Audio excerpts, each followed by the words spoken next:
হেবা মানে হলো নিঃস্বার্থভাবে কাউকে কিছু দান করা, অর্থাৎ এর কোনো বিনিময় থাকবে না। হেবা বিল আওয়াজ হলো বিনিময়ের মাধ্যমে দান করা। আসসালামু আলাইকুম প্রিয় দর্শক, কেমন আছেন আপনারা? আশা করি ভালো আছেন। আমি Farhaduddin Ahmed B advocate, appellate division, supreme court of Bangladesh. স্বাগত জানাচ্ছি আপনাদেরকে ধারাবাহিক হেবা বিষয়ক আলোচনার 7ম পর্বে।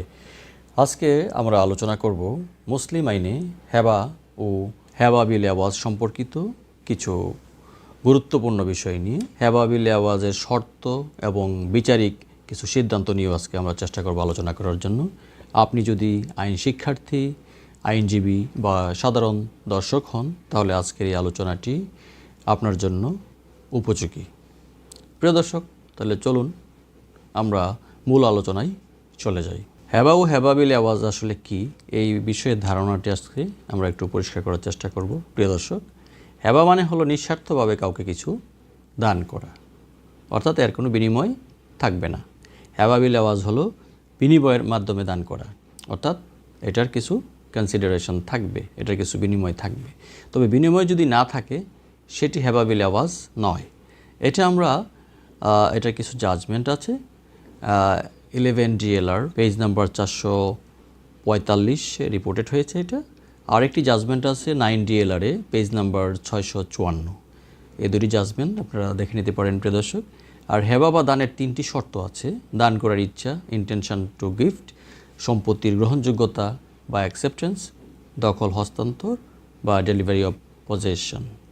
এই সংক্রান্ত কিছু আবার জাজমেন্ট আছে যে শর্তগুলোর ব্যাপারে, সেটা 9 BLD একটা জাজমেন্ট রিপোর্টেড হয়েছে পেজ নাম্বার 374 প্রিয় দর্শক। আর 5 BCR একটা জাজমেন্ট হয়েছে, সেটা পেজ নাম্বার 22। 8 DLR একটা জাজমেন্ট আছে রিপোর্টেড হয়েছে, সেটার পেজ নাম্বার 93 প্রিয় দর্শক। হেবা বা হেবা বিল আওয়াজ বৈধ না হওয়ার কিছু কারণসমূহ বিচারিক সিদ্ধান্ত সহ আমরা আলোচনা করতে পারি। বিনিময় নেই কিন্তু হেবা বিল আওয়াজ বলা হয়েছে, এই সংক্রান্ত একটা জাজমেন্ট আছে 9 DLR পেজ নাম্বার 654। আর দখল হস্তান্তর হয়নি এই সংক্রান্ত বিষয় কিন্তু একটা জাজমেন্ট আছে 5 BCR page number 22 supreme court. 8 DLR page number 9, 9 BLD page number 34। দলিল হস্তান্তরের দখলের উল্লেখ থাকলেও কিন্তু বাস্তবে হয়নি, সেক্ষেত্রে 19 DLR 332 নম্বর পেজে আপনাকে জাজমেন্ট পেয়ে যাবেন। হেবা বৈধ প্রমাণের দায়। আসলে যার দান বৈধ রাখতে চান তারা কিন্তু এটা প্রমাণ করতে হবে। এটা 9 DLR 322 নম্বর পেজে আছে। মৌখিক হেবা সংক্রান্ত বিষয়ে কিন্তু একটা জাজমেন্ট আছে, সাক্ষীর সামনে মৌখিক হেবা বৈধ। 1 BLD রিপোর্টেড হয়েছে 155 নম্বর পেজে আপনারা পেয়ে যাবেন প্রিয় দর্শক। এই জাজমেন্টটি নাবালকের ক্ষেত্রে কিন্তু কিছু ব্যতিক্রম আছে। নাবালকের ক্ষেত্রে দাতাই অভিভাবক হলে দখল হস্তান্তর আনুষ্ঠানিকভাবে প্রয়োজন নেই। 22 DLR একটা জাজমেন্ট আছে, এটা অ্যাপিলেট ডিভিশনের জাজমেন্ট পেজ নাম্বার 276।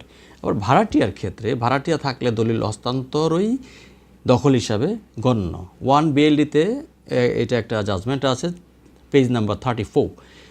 বিশেষ দৃষ্টান্তমূলক কিছু রায় আছে, সেগুলো আমরা বলে দিচ্ছি। মোহাম্মদ রাজির উদ্দিন বনাম গোবিন্দ জুলু 71 AIR মাদ্রাজে পেজ 44 এটা রিপোর্টেড হয়েছে। নাতিকে দান শর্ত বাতিল।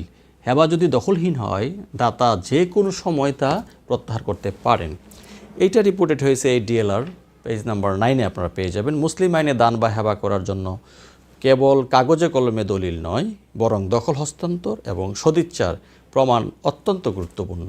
প্রিয় দর্শক, আজকের এই আলোচনাটি আশা করি আপনাদের কাজে লাগবে এবং আপনাদের যদি ভালো লাগে তাহলে আপনারা সেটি অন্যের কাছেও যাতে পৌঁছে যায় সেই ব্যবস্থা করবেন আশা করছি। ধন্যবাদ সবাইকে।